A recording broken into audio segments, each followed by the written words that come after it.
is a news show.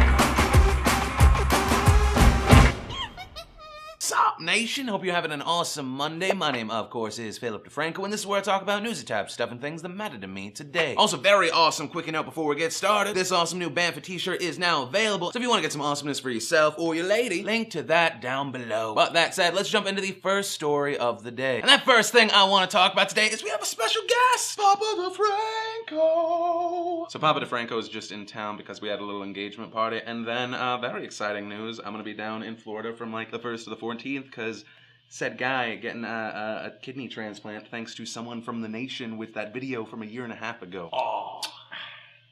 Now get out. I gotta do work. All right. Actually, I gotta fly. The love. The love. Hopefully I see you soon, man. Then in breaking news, Apple ID was broken by hackers. Doobity-boopity-boo. People from the Chaos Computer Club in Germany used the fingerprint of the phone user photographed from a glass surface and using everyday means unlocked an iPhone using Touch ID. Which, if you have a spouse that would go to these means to unlock your phone, like, they should find whatever thing you're hiding and get out of the relationship because they're gonna murder you. Or you're dating a spy with low self-esteem and trust issues. But yeah, you know, props to the people that came up with this. And in other Apple news, they sold 9 million iPhones over the weekend, which was way more than what they expected. Many people believe they would sell 5 to 7.5. Then in a random fun fact of the day that I didn't know about until today, in the last 10 years, 1,500 Americans have died from taking too much Tylenol. And apparently it's because the US has the highest maximum of how much you can have in a package. Mexico and Germany have a maximum of 10 grams, England at 16 grams, and America at 500. So an interesting fact, although I wouldn't say it's a massive problem because, you know, more people die from falling out of bed than this, like on a per year basis. Google it, I'm not bullshitting it. The Emmys, of course, were last night, and really there was a lot of stuff to talk about, but the only things I cared about, NPH was fantastic, Breaking Bad won Best Drama Sucker, and then all of the beautiful, beautiful ladies. Everyone always expects me to be cynical about award shows, and for the most part I am, but really anytime Sofia Vergara has a reason to look like this, I can really only muster a little bit of cynicism. It might be the lack of blood, but that's, you know, that's that. So if you need to see other pictures of beautiful, beautiful things on this Monday, link to that down below. Also, Aaron Paul, your wife is hot! I mean, she's gorgeous, she's beautiful, she looks charming, but hot! And your baby is adorable, good job on you. And from there, I want to talk about something called Common Core for 2 reasons. One, according to a Gallup poll, 2/3 of Americans have no idea what this is, and honestly, they should. And 2, Common Core was in the news because a man who was speaking at a public forum out against Common Core was arrested. And there's video of the whole thing, but first, what is Common Core? What you have are these new Common Core standards adopted by 45 of the states. It's intended to transform education from K to 12 and set people up for a better college experience. So on paper, it sounds great. What? We get to all be smarter?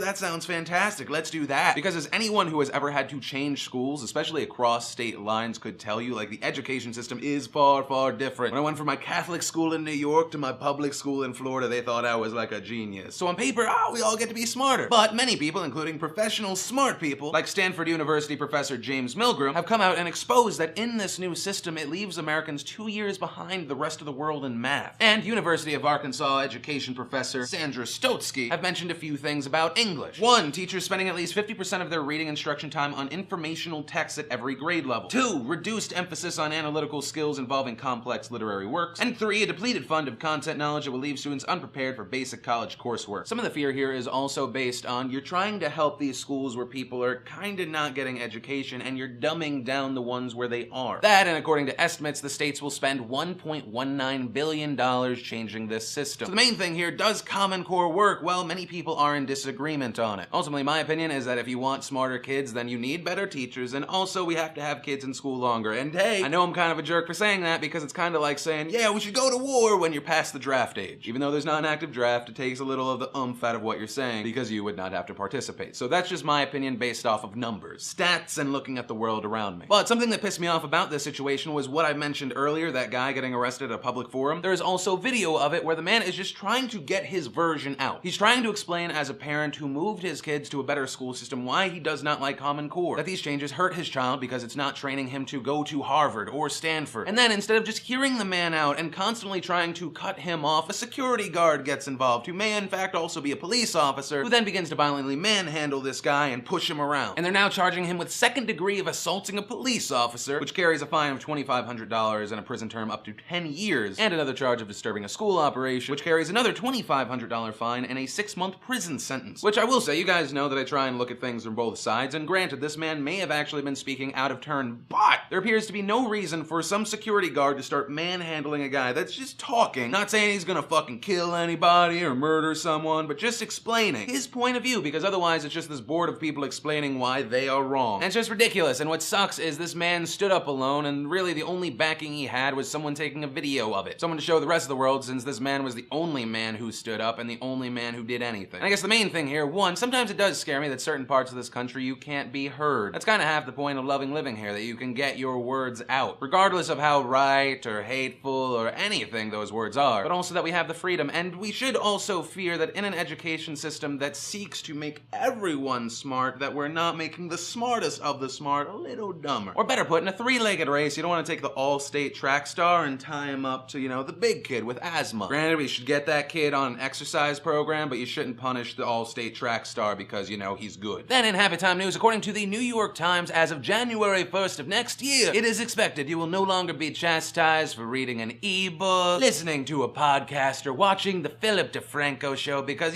sometimes you need a little awesomeness before you go into the air and possibly die in a giant, giant fiery metal tube of death. It's still expected you won't be able to send emails or use your phone, but hey, a win's a win's a win. And random fun fact, the current guidelines are based off of regulation made in 1966. It only took 47 years. In video game news, we had Valve announcing Steam OS. It's their own operating system based on Linux, designed for gaming PCs in the living room. This is the first of 3 announcements from Valve this week. The others are expected to be a Steam box and maybe Half-Life 3? But it probably won't be, because Half-Life 3 is like that girl that doesn't give you attention even though you really, really want to give her attention, but it's not because she doesn't like you, but it's because she doesn't exist. Because you're a crazy person who will live life alone and with 73 cats. As far as the question, why would you want this when you can just take your big gaming PC, plug that sucker into your TV, I think it could be argued that a lot of people want a dedicated gaming box in their living room that is not their regular computer. And if you don't really care about PS4 or Xbox One because you're not really one of those exclusive video game kind of guys, then maybe you buy a pre-made Steam box. That's probably one of the other announcements, that maybe $99, $199, maybe a $300 one. And it'd be like buying an Xbox One or PS4 that you could upgrade in the future. And you can play all the new non-console exclusive games that are commonly available on Steam. Oh, and of course the biggest thing, because it's Linux, it is also free. But I guess the main point is I'm gonna let other people test, and if it turns out these drivers on this version of Linux do not suck, then yay, maybe a good idea. And in random celebrity news, the paparazzi got a picture of Jennifer Hudson, except it turned out that is not in fact Jennifer Hudson. And apparently this photo cleared many people who think all black people look the same, as it ended up on the internet, and Jennifer Hudson herself had to be like, that's not me, yo. Pretty girl though. Then in Damn Girl, That's Beautiful news, 30 of the most beautiful photos of 2013 in National Geographic were posted over the weekend, and damn,